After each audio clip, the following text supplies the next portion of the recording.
Hello, beautiful soul. I want you to take a deep breath with me right now. Just breathe in slowly, and as you breathe out, let yourself settle into this moment. You are exactly where you need to be right now, and I am so grateful that our paths have crossed in this sacred space of learning and growth. There's something special happening in your life right now. You may not see it yet, you may not feel it completely, but there's a stirring within you. It's what brought you here today. It's that gentle whisper from your soul saying that you're ready for something more, something beautiful, something miraculous. And you know what? That whisper is absolutely right. I've spent decades working with people just like you, beautiful souls who have felt that there must be more to life than what they've been experiencing. And what I've discovered, time and time again, is that miracles aren't some rare, extraordinary events that happen to a chosen few. Miracles are actually the most natural thing in the world. They're happening all around us, every single day. The challenge isn't that miracles don't exist or that we're not worthy of them. The challenge is that we've been taught to look away from them, to dismiss them, or to believe that we somehow don't deserve them. But here's what I know to be absolutely true. You do deserve miracles. You deserve love. You deserve abundance. You deserve joy. You deserve all the beautiful things that life has to offer. And this isn't because you've earned it through struggle or because you've been perfect. You deserve these things simply because you exist, because you are a precious expression of life itself.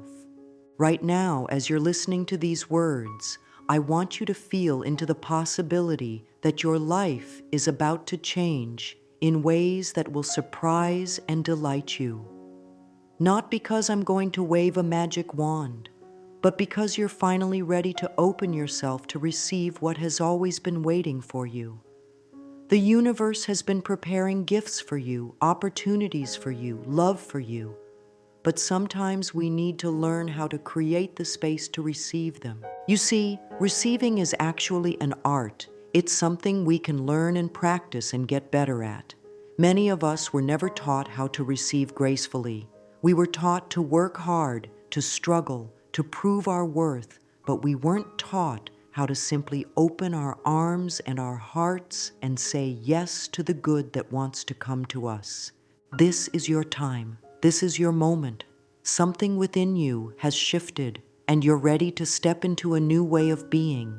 You're ready to become someone who not only believes in miracles, but actually experiences them on a regular basis.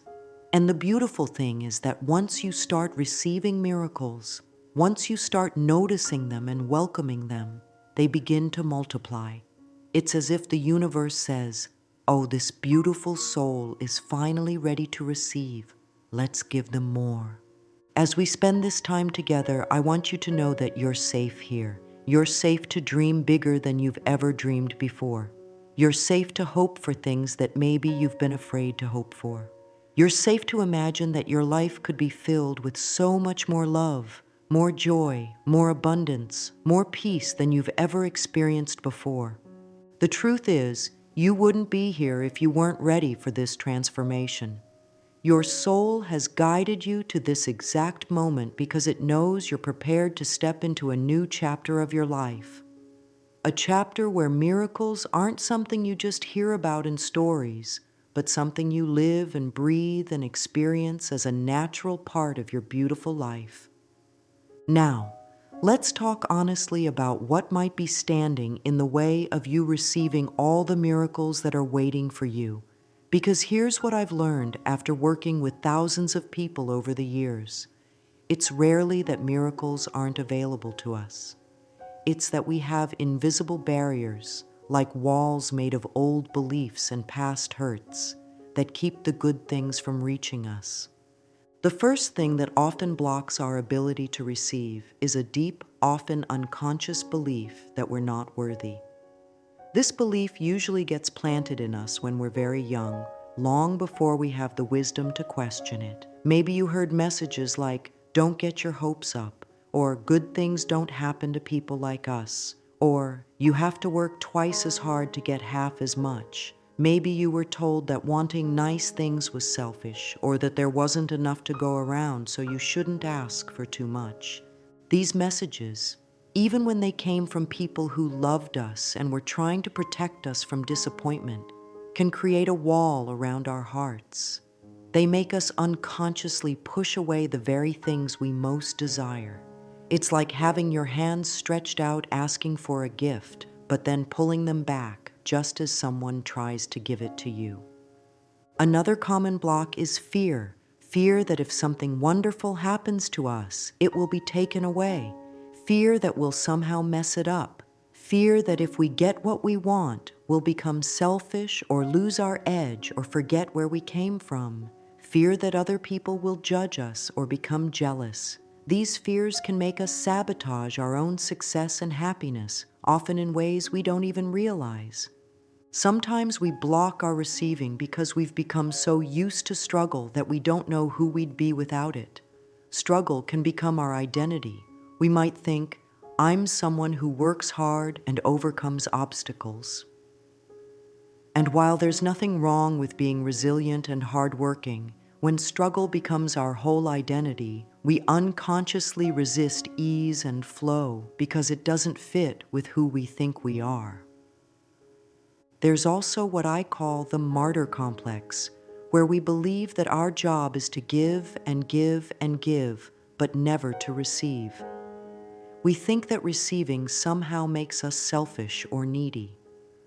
But here's what I want you to understand. Receiving is just as important as giving. In fact, if you can't receive, you're actually blocking the natural flow of abundance in the world. When someone wants to give you a compliment, a gift, help, or love, and you push it away, you're denying them the joy of giving.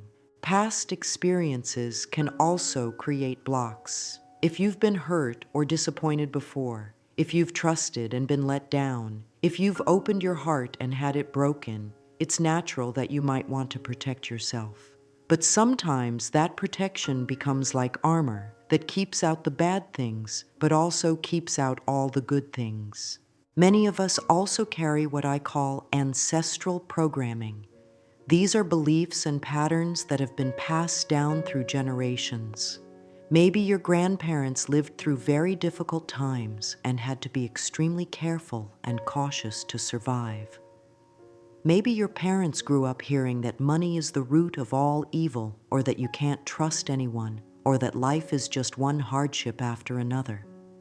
These beliefs can live in our cells, influencing how we see the world and what we believe is possible for us, even when our current circumstances are completely different. The conditioning from our early years is particularly powerful because children accept everything they hear as absolute truth. If a child grows up in an environment where love is conditional, where they have to be perfect to be accepted, where there's a lot of criticism or comparison, they might develop the belief that they have to earn every good thing that comes to them. They might believe that their natural self isn't enough, that they have to constantly prove their worth. Religious or cultural conditioning can also create blocks. Some people grow up believing that suffering is noble, that you're supposed to sacrifice your own happiness for others, that it's wrong to want material things, or that you should always put yourself last. While these teachings often come from a place of wanting to create good, caring people, they can sometimes go too far and make us feel guilty for wanting to live a full, abundant, joyful life. Now let's explore how we can shift from that old scarcity mindset to a beautiful, expansive abundance mindset.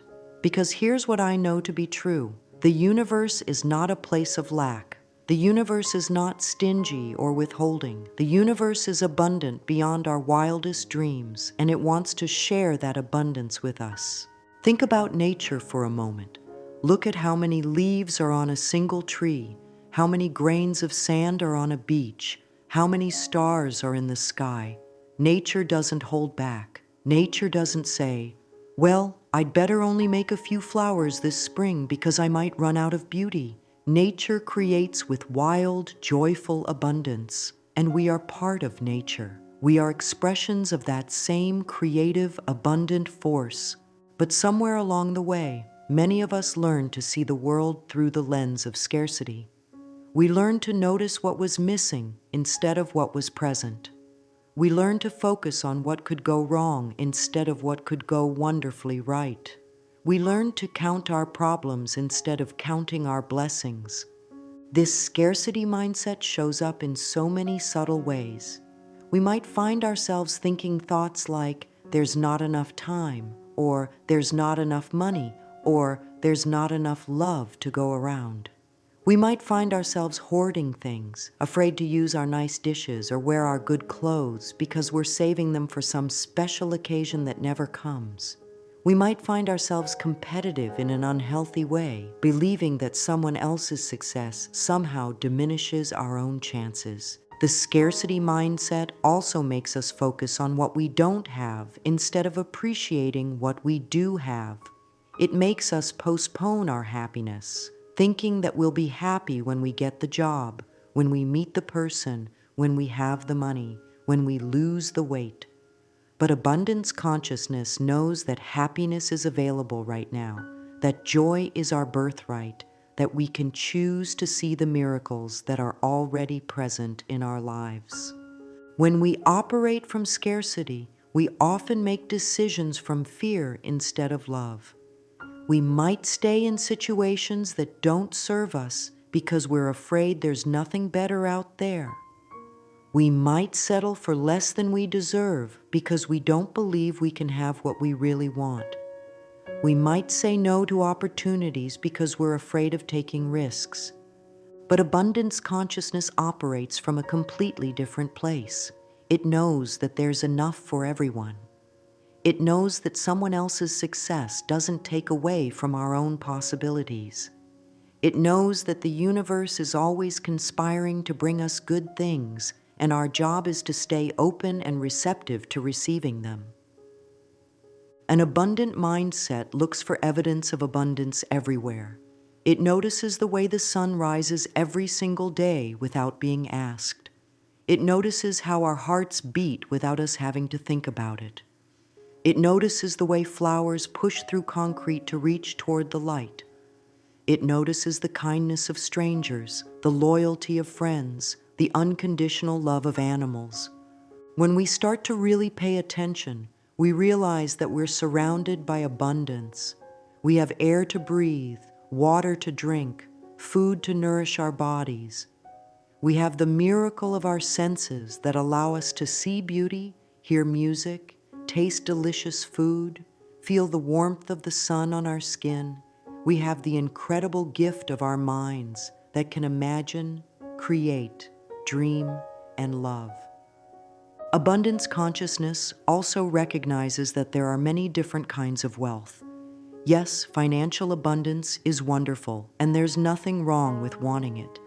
But there's also emotional wealth, spiritual wealth, relational wealth, creative wealth, and the wealth of experiences. Sometimes when we focus only on one type of abundance, we miss all the other kinds that are already flowing into our lives. The shift from scarcity to abundance often starts with gratitude. When we begin to genuinely appreciate what we already have, we naturally start to see more things to be grateful for. It's as if gratitude is a magnet that attracts more good things into our experience. This doesn't mean we should be grateful for things that genuinely hurt us or accept situations that aren't right for us. It means we can appreciate the good that's present while still being open to even more good coming our way. Another important part of shifting to abundance consciousness is learning to celebrate other people's success. When we can genuinely feel happy for others when good things happen to them, we're telling the universe that we believe in abundance. We're saying that there's enough good to go around and that other people's blessings are evidence that blessings are possible for us too. This shift also involves becoming aware of our language and the stories we tell ourselves. Instead of saying, "I can't afford it," we might say, "I'm choosing to spend my money on other things right now." Instead of saying, "I never have enough time," we might say, "I'm learning to prioritize what's most important to me." Small changes in language can create big changes in how we see our lives and what we believe is possible.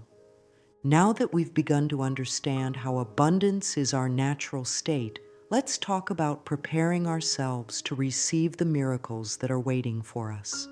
Think of your inner world like a beautiful garden.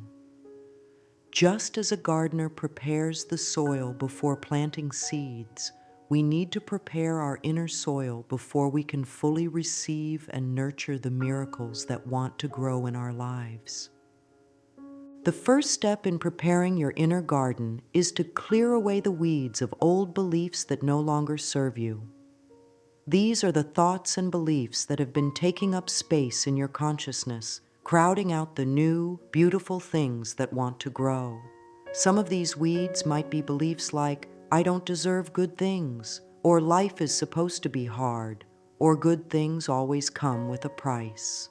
These beliefs might have served a purpose at one time, perhaps protecting you from disappointment or helping you navigate difficult circumstances, but now they're just taking up valuable space where miracles could flourish. Clearing these old beliefs isn't about judging yourself for having them or trying to rip them out forcefully. It's more like gently acknowledging them and then making a conscious choice to plant something better in their place. You might say to yourself, "Thank you, old belief, for trying to protect me, but I don't need you anymore. I'm ready to believe something new and wonderful about myself and my life." One of the most important weeds to clear is the habit of self-criticism. So many of us have an inner voice that constantly tells us we're not good enough, smart enough, pretty enough, successful enough. This inner critic might think it's helping us by keeping us humble or motivating us to do better, but really it's just creating a toxic environment where miracles can't take root. Would you plant a beautiful flower and then spend all day telling it that it's ugly and worthless? Of course not. Yet that's often how we treat ourselves. Learning to speak to yourself with kindness and compassion is like creating rich, nourishing soil for your dreams to grow in. When you catch yourself being self-critical, you can gently redirect that voice. Instead of, "I'm so stupid for making that mistake," you might say, "I'm learning and growing, and mistakes are part of that process." Instead of, "I'll never be successful," you might say, "I'm becoming more successful every day as I learn and grow." Another crucial part of preparing your inner garden is the practice of forgiveness. Forgiveness isn't about saying that whatever happened to you was okay, or that you have to keep toxic people in your life. Forgiveness is about freeing yourself from the heavy burden of resentment and anger so that you have space in your heart for joy and love and miracles. When we hold on to resentment, it's like keeping weeds in our garden and watering them every day. The resentment grows bigger and stronger, taking up more and more space until there's no room for anything beautiful to grow. But when we choose to forgive, we're not doing it for the other person. We're doing it for ourselves. We're choosing to stop watering the weeds so that we can use that energy to nurture the flowers instead. Forgiving yourself is often the most important and the most challenging part of this process. Many of us carry guilt and shame about things we've done or haven't done, choices we've made or opportunities we've missed. But holding on to self-blame is like trying to drive forward while constantly looking in the rearview mirror. It keeps you stuck in the past instead of moving toward the beautiful future that's waiting for you. Self-forgiveness starts with understanding that you did the best you could with the knowledge, resources, and emotional capacity you had at the time. You weren't trying to make bad choices or hurt yourself or others. You were doing what seemed right or necessary given your circumstances. Now you know better, so you can do better. That's not a reason for shame. That's a reason for celebration. It means you're growing and evolving. Creating space in your inner garden also means releasing the need to control every detail of how your miracles will manifest. Sometimes we have such specific ideas about how things should unfold that we miss the even better opportunities that the universe is trying to bring us. It's like ordering a specific flower for your garden and then being so focused on watching for that exact flower that you miss the gorgeous rose bush that's already starting to bloom right next to you. This doesn't mean you shouldn't have desires or set goals. It means holding your desires lightly, with an open hand rather than a clenched fist. It means saying to the universe, "This is what I think I want, but I'm open to receiving something even better if that's what you have in mind for me." Part of preparing your inner garden is also about creating healthy boundaries. Just as a gardener might put up a fence to keep out animals that would damage the plants, you need to protect your energy and your dreams from people and situations that would drain or diminish them.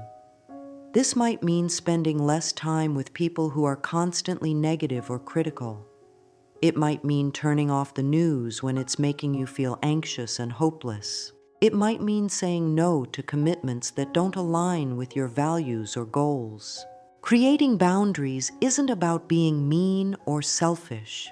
It's about recognizing that your energy and attention are precious resources, and you want to invest them wisely. When you protect your energy, you have more to give to the people and activities that truly matter to you. As your inner garden becomes clearer and more prepared, you'll start to notice that your heart naturally begins to open. Opening your heart to receive is perhaps the most beautiful and transformative part of this whole process. Your heart is the gateway through which all miracles flow into your life. When your heart is closed, even the most wonderful opportunities can't reach you. But when your heart is open, you become like a magnet for all the love and abundance and joy that the universe wants to share with you. Many of us learn to close our hearts as a way of protecting ourselves from pain. If you've been hurt before, if you've trusted and been betrayed, if you've loved and lost, it makes perfect sense that you might want to build walls around your heart. But here's what I've learned. Those walls that are meant to keep out the pain also keep out the joy. They keep out the love. They keep out the miracles. Opening your heart doesn't mean becoming naive or vulnerable to people who might hurt you. It means developing the wisdom to discern who and what deserves access to your heart, while still keeping your heart open to receive all the good that life has to offer. It's the difference between having a door that's locked and bolted shut versus having a door with a good lock that you can choose to open for the right people and opportunities. One of the most powerful ways to open your heart is through the practice of self-love. When you truly love and accept yourself, when you treat yourself with the same kindness and compassion that you would show to a dear friend, your heart naturally opens. Self-love isn't about thinking you're perfect or better than everyone else. It's about recognizing your inherent worth as a human being, independent of your achievements or mistakes or what anyone else thinks about you. Self-love shows up in simple, everyday ways. It's speaking to yourself kindly. It's taking care of your body by feeding it nourishing food and giving it rest when it needs it. It's pursuing activities that bring you joy. It's setting boundaries with people who don't treat you well. It's forgiving yourself when you make mistakes. It's celebrating your successes, even the small ones.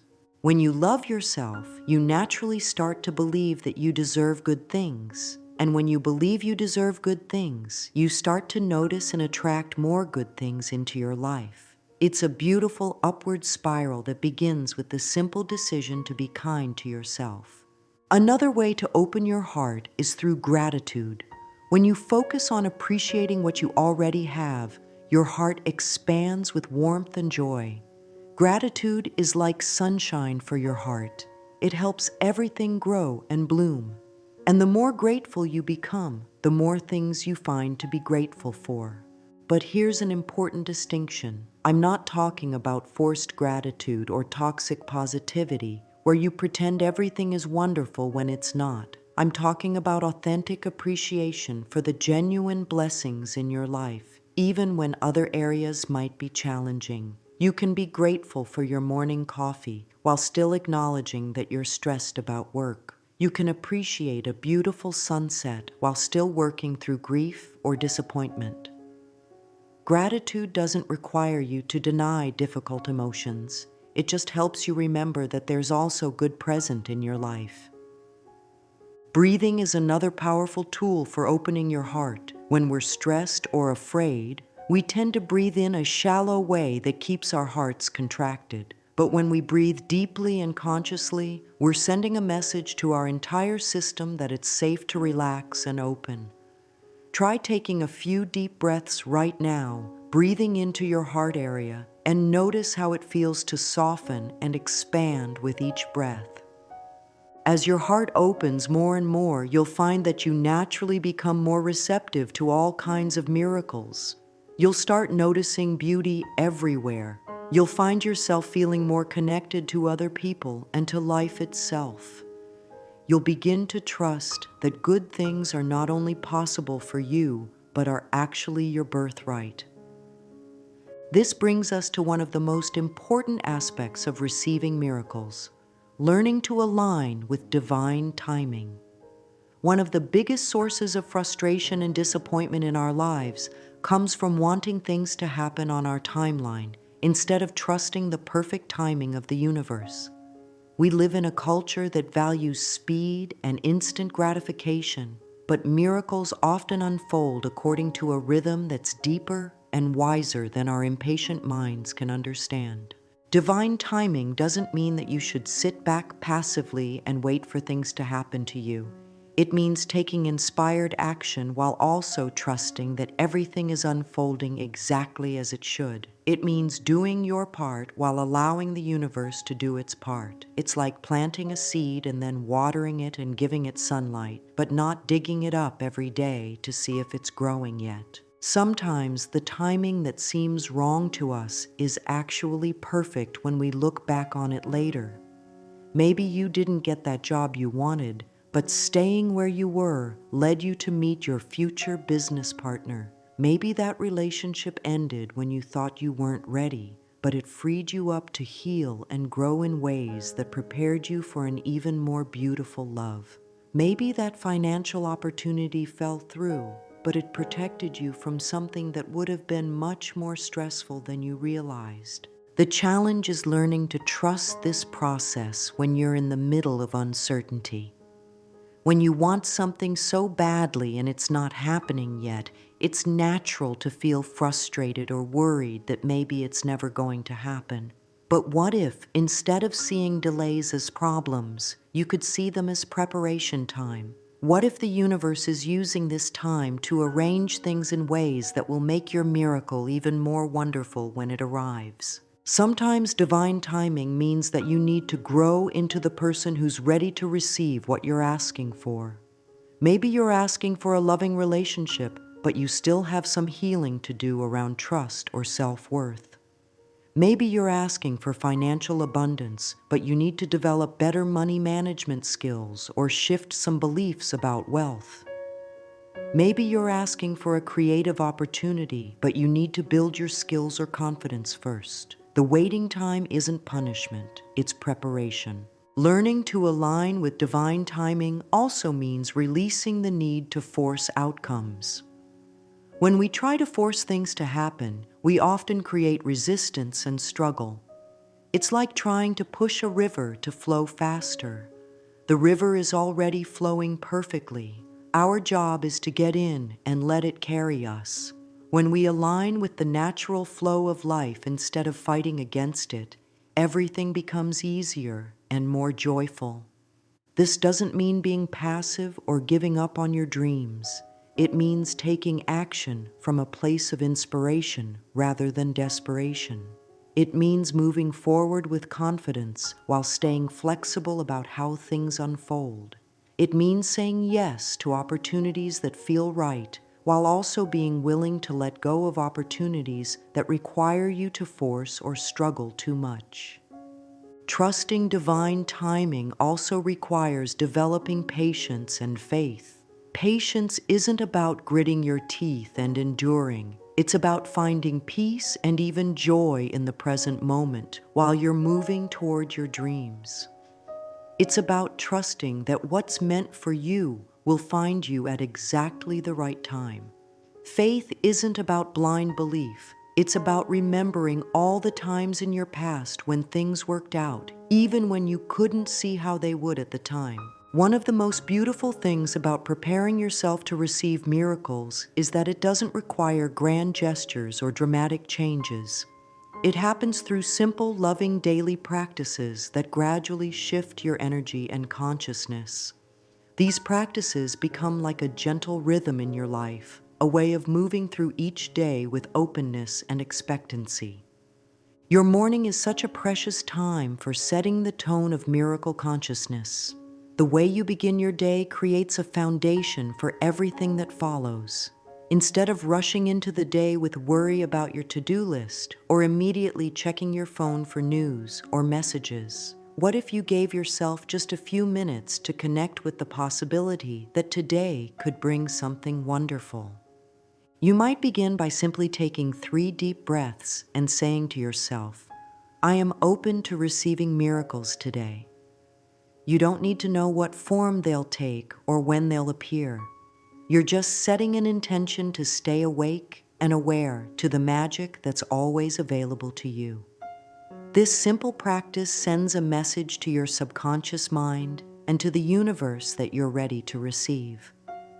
Another beautiful morning practice is to spend a few moments thinking about what you're grateful for from the previous day.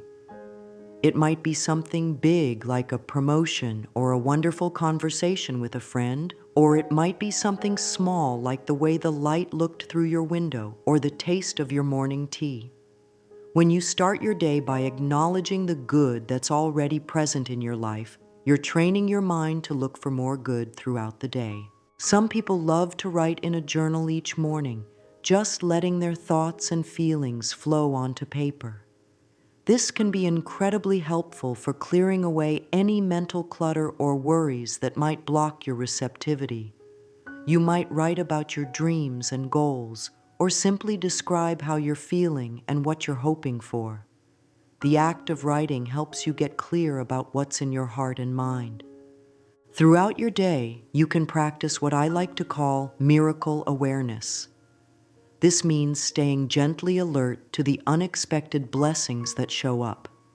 It might be finding a parking space right where you need it, or having someone offer you exactly the help you needed, or receiving a compliment that brightens your whole day. These things happen all the time, but we often miss them because we're focused on our problems or rushing from one task to another. Developing miracle awareness is like developing any other skill. The more you practice noticing the small miracles, the more you'll see them. And the more you appreciate the small miracles, the more space you create for bigger ones to manifest. It's as if the universe says, "Oh, this person notices and appreciates what I'm giving them. Let me give them more." Gratitude practice can become a powerful thread that runs through your entire day. You might pause at different moments to appreciate something you're experiencing. While you're eating lunch, you could take a moment to really taste your food and feel grateful for the nourishment.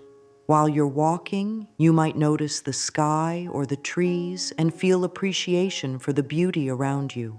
While you're talking with someone you care about, you might silently feel grateful for their presence in your life. These moments of appreciation don't need to be long or formal.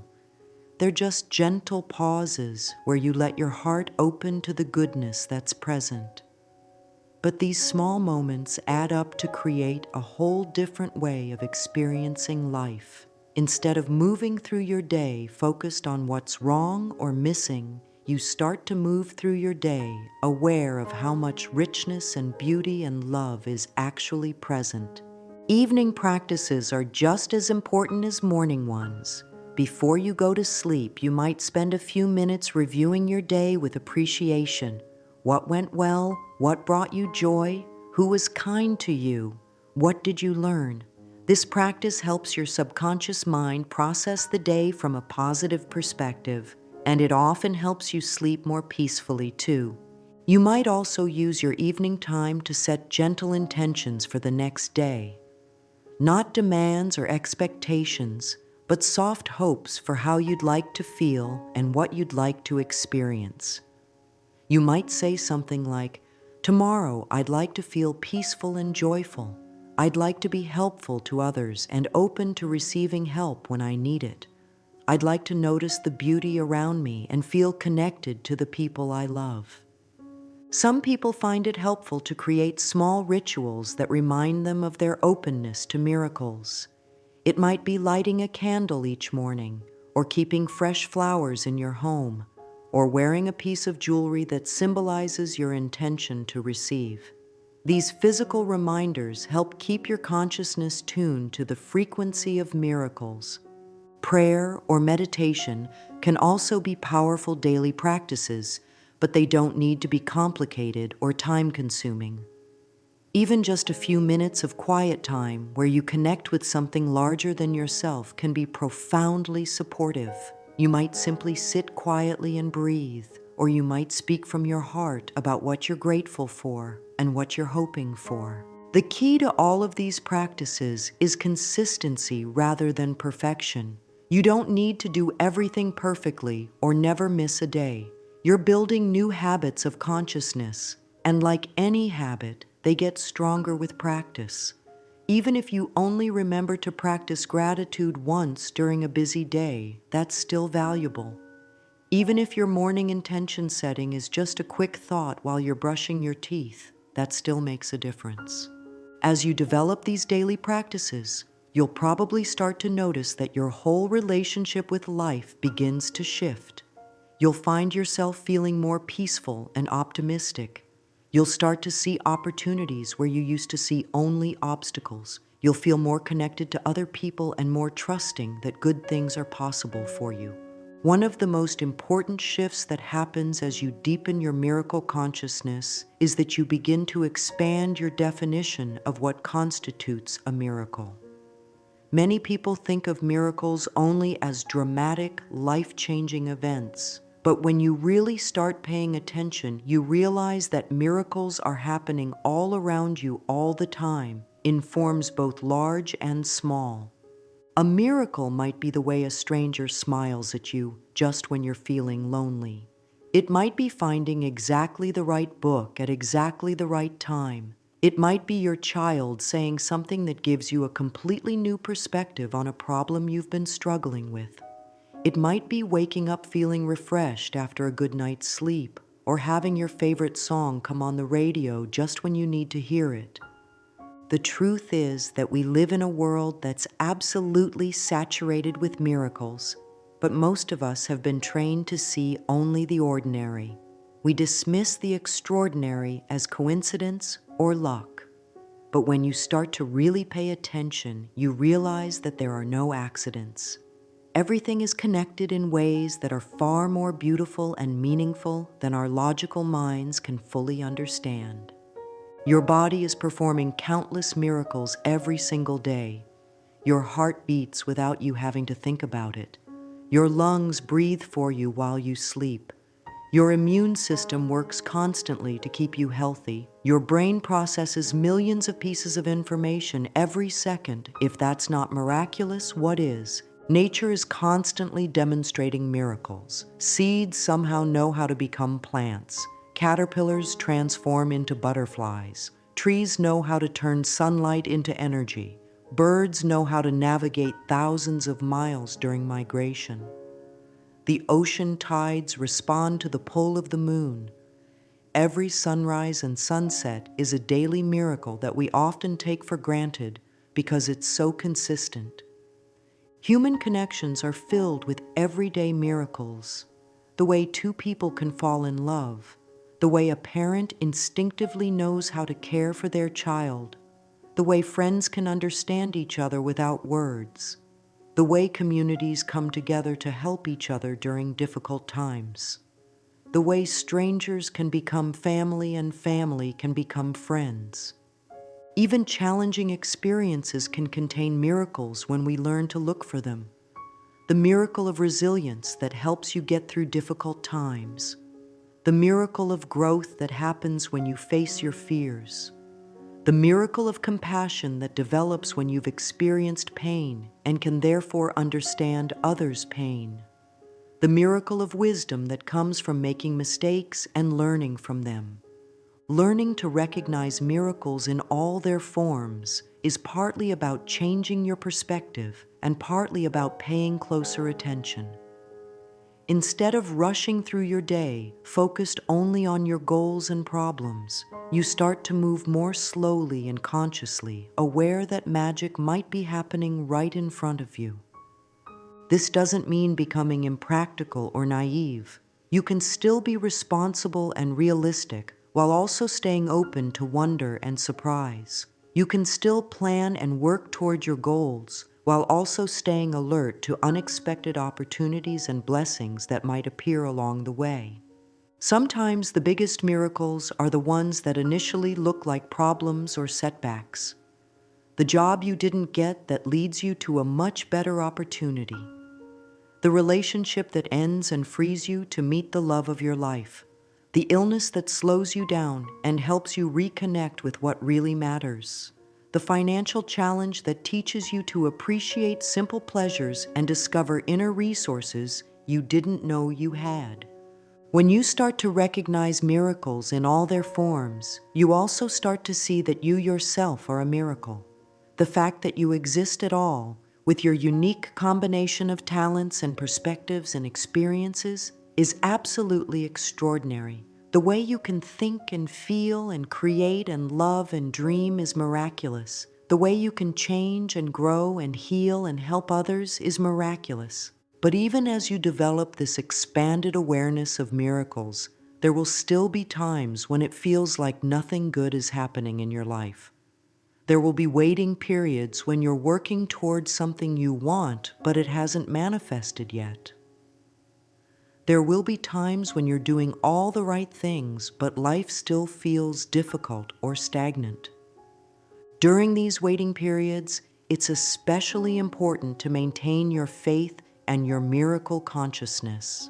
This is when your practice becomes most valuable, because it's easy to stay positive when everything is going well.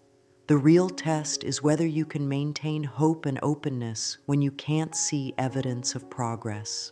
The first thing to remember during waiting periods is that not seeing results doesn't mean nothing is happening.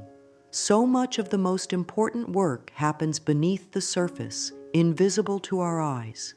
Just like a seed that's been planted underground, there might be tremendous growth and development happening that you simply can't see yet.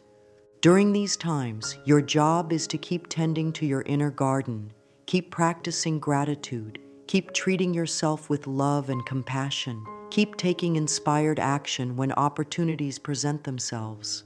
Keep trusting that everything is unfolding in perfect timing, even when you can't understand the timing from your current perspective. Waiting periods are often preparation periods. The universe might be arranging people and circumstances in ways that will make your miracle even more wonderful when it arrives. You might be developing skills or wisdom or inner strength that you'll need to handle the blessing that's coming. You might be healing old wounds or releasing old patterns that would interfere with your ability to receive what you're asking for. Sometimes during waiting periods, it helps to focus on what you can control rather than what you can't control.